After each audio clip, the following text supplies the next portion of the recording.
Traduire. Traduire. Traduire. Traduire. Traduire. L'acte pédagogique est une traduction.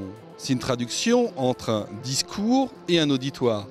Encore faut-il comprendre les références de l'auditoire, les éléments sur lesquels il va être sensible. Donc on va obligatoirement traduire son discours pour que celui-ci soit pleinement compréhensible et soit pleinement assimilable par l'auditoire. C'est explicité, étayé, pour savoir où on va ensemble. C'est une traduction entre deux environnements. Et l'acte pédagogique, et on sait très bien que les professeurs, les bons professeurs, sont ceux qui savent s'adapter à leur auditoire. En italien, on dit traditore et traitore. Donc c'est que le traducteur est un traître.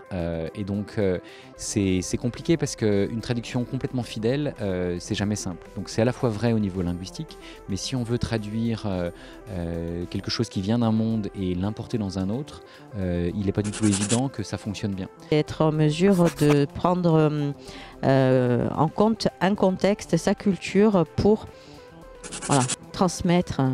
Les enfants savent faire quelque chose, les adultes savent faire quelque chose, tout le monde.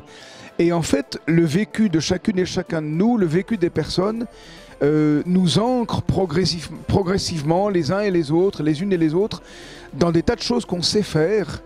Mais on ne pense pas nécessairement au fait que les autres ne savent pas qu'on sait les faire. Ou alors, on pense qu'il est évident pour les autres qu'on sait faire des tas de choses. Et en fait, c'est pas vrai. Traduire. Traduire. Traduire. Traduire. Ah oui, celui-là. Traduire. Traduire. Traduire. Ce monde de l'écrit auquel certains ont du mal à avoir accès, j'aimerais être là pour être une traductrice. Une des premières missions du professeur, c'est de donner des clés devant quelque chose qui paraît complexe ou intraduisible, et donc de donner les éléments de compréhension. Moi, j'insiste beaucoup sur les schémas, les cartes mentales. Je pense que c'est certainement le défi auquel sont confrontés tous les enseignants et tous les chercheurs aussi. Comment on traduit pour ses collègues par l'enthousiasme. C'est comment traduire les contrats d'objectifs, on traduit aussi par ce qu'on fait avec les élèves. Des fois, je me dis en réunion de bassin, j'ai envie de partager une expérience positive ou de connaître une expérience positive de collègues, qu'il y en a aussi. C'est vrai qu'on a tendance à pas trop en parler parce que c'est pas dans la culture française. Et puis, traduire les savoirs qui sont produits par la recherche en pratique, c'est une deuxième démarche de traduction qui mériterait d'être de plus en plus développée à travers une collaboration entre les enseignants, les chercheurs, qui associent les enfants eux-mêmes. Il y a d'énormes problèmes de communication, de malentendus dans les organisations, dans la société, parce que chacune et chacun croit souvent que ce qu'il ou elle sait faire, de la cuisine, faire un cours, l'informatique, manipuler un ordinateur, sont des choses évidentes.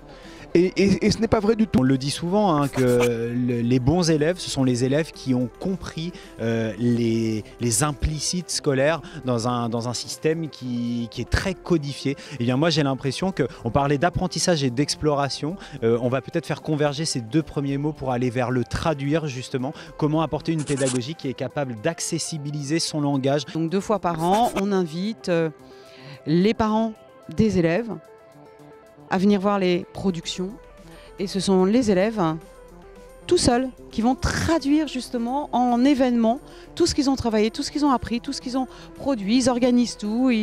Nous on fait que l'intendance, ils nous disent voilà. Nous qui sommes professeurs de sciences, il s'agit aussi de traduire les concepts scientifiques qui sont parfois compliqués dans des langages qui soient utilisables et compréhensibles par des élèves de différents niveaux. L'idée de la TWICT, c'est aussi d'accessibiliser un langage qui n'est pas le langage de tous les jours, qui n'est pas le langage des élèves, mais qui est un langage parmi d'autres. Il faut sans cesse traduire les uns envers les autres des compétences. On est obligé d'expliciter ce qu'on sait faire s'il faut se comprendre. Et bien souvent, on croit qu'on est compris quand on est enseignant et on est partiellement compris ou compris de travers. On présuppose trop souvent qu'on parle la même langue, qu'on se comprend directement et ce n'est pas le cas. Il faut traduire ce que l'on sait faire pour être compris par les autres. Donc si vous avez une idée qui est adaptée à un contexte culturel, linguistique ou pédagogique, cette idée, si vous voulez la traduire dans un autre contexte, il est probable que vous ayez besoin de l'adapter d'une manière ou d'une autre et de la faire évoluer à son tour.